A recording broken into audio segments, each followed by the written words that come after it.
арайын төгіп аспан, араласам да жер жерді. Қойшы бала лақабатымен танылған Айдос Кәден тағы да продюсер ауыстырды. Еске салайық, осыдан 4 жыл бұрын өнерін қойларына көрсетіп жүрген жас талантты Жігер Ауыпбаев ауыл қорасынан суырып алып, сахнаға шығарғанды.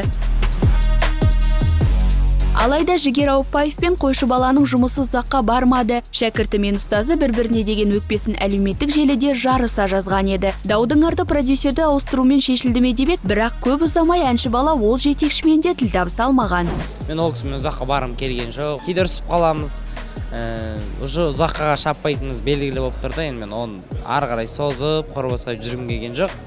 Сол жерді тоқтаттым. Оған себеп процестің жоқтығы деп ақталды қойшы бала. Продюсермен жұмысы ұнамаса өзі тоқтатып, артынша бірден жаңа жетекші табуға еті үйренген Айдос бұл жолы да әдетінен танбады. Қазір тағы да жаңа продюсермен жұмыс істеп жатырмыз. Сыйластық, бір-біріміздің ортамызда бір күшті бір сыйластық, аға бауырлық бір сыйластық болса, мүмкін біз ұзаққа шабатын шығармыз. Жаңа продюсер танымал қойшы баланың тұрақсыздығынан қорықты ма белгісіз бірден келісімшартқа отыруды ұсынған. Қазір 5 жылға контрактке отырдық. Егер де кім бірінші келісімшартты бұзатын болса, штрафы 17 миллион теңге деп ше. Қойшы баланың брендін қалыптасып тұру керек. Әлі қалыптаспаған бала, өзі де әлі жас бала.